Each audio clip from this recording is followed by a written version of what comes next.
Udah biar aja. Nggak apa-apa, udah biarin aja. Media sosial. Ntar juga dengan pemberitaan-pemberitaan Jaksa Agung nolak juga dengan sendirinya hoax itu hilang. Nggak dipercaya. Ngapain kita perlu bantah? Nggak semuanya harus kita tanggapin. Kalau udah benar-benar hoax kok, ngapain? Ya. Pertanyaan tentang keterlibatan Budi Ari dalam sindikat judi online telah mengemuka di tengah masyarakat.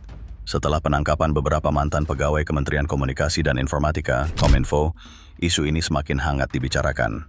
Budi Ari, sebagai mantan Menteri Kominfo dan kini Menteri Koperasi, berada di pusat sorotan publik. Keterlibatan pegawai Kominfo yang ditangkap memicu keingintahuan tentang pengawasan internal selama kepemimpinannya.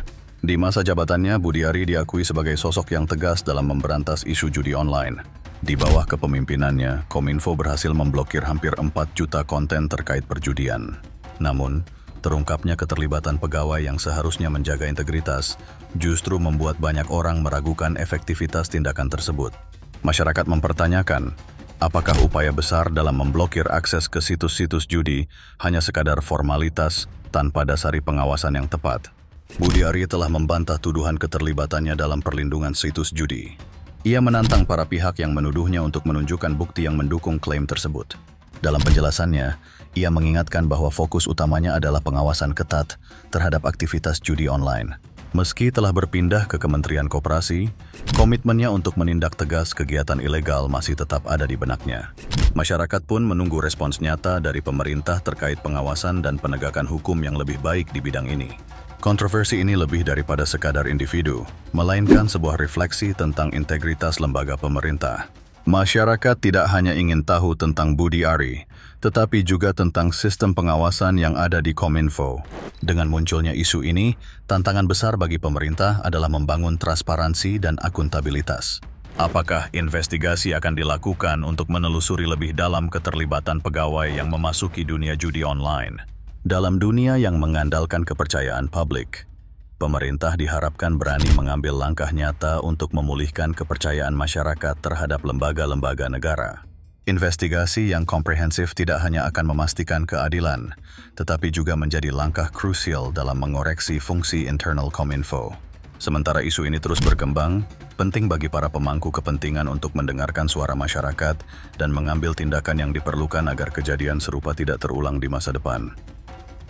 Keterlibatan beberapa pegawai Kominfo dalam perlindungan situs judi online mengundang perhatian publik dan memunculkan pertanyaan tentang celah dalam pengawasan dan sistem kontrol internal di kementerian tersebut. Bagaimana bisa pegawai yang seharusnya bertugas memberantas aktivitas ilegal justru terlibat dalam melindungi praktik-praktik tersebut? Banyak pengamat berpendapat bahwa celah ini mungkin disebabkan oleh kompleksitas sistem pengawasan yang tidak efektif atau mudah diakali.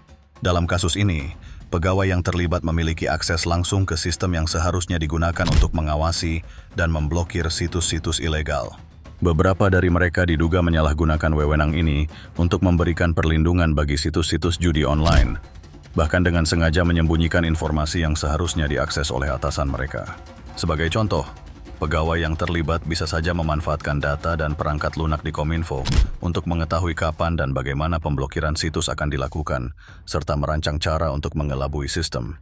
Penggunaan akses tingkat tinggi ini memungkinkan mereka untuk mengatur kapan situs-situs tertentu akan diblokir, atau justru dibiarkan tetap aktif. Ini menimbulkan tanda tanya mengenai bagaimana pengawasan terhadap pegawai di kementerian tersebut dijalankan, serta sejauh mana atasan mereka mengetahui atau mengontrol aktivitas ini. Menurut beberapa sumber yang memahami struktur Kominfo, pemisahan tanggung jawab dalam pemblokiran situs sebenarnya cukup ketat, dengan prosedur yang berlapis dan pengawasan dari berbagai unit. Namun, dalam praktiknya, sistem ini tetap rentan terhadap manipulasi dari dalam.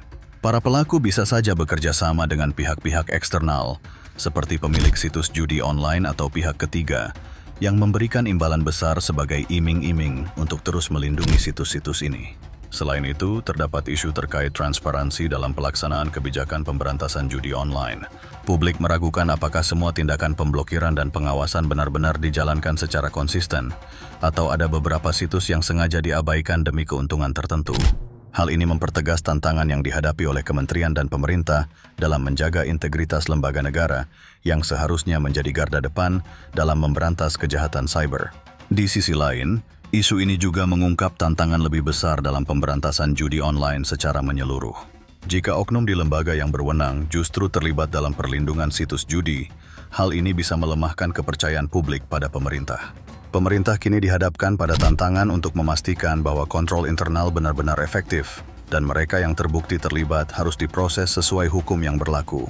Pertanyaan selanjutnya adalah, apakah sistem kontrol dan pengawasan di lembaga-lembaga negara, termasuk Kominfo, sudah cukup kuat untuk menutup celah-celah yang bisa dimanfaatkan untuk kejahatan? Kementerian Kominfo dan instansi pemerintah lainnya harus mempertimbangkan evaluasi besar-besaran dan mungkin pembentukan satuan tugas khusus untuk mengawasi segala bentuk penyalahgunaan wewenang ini.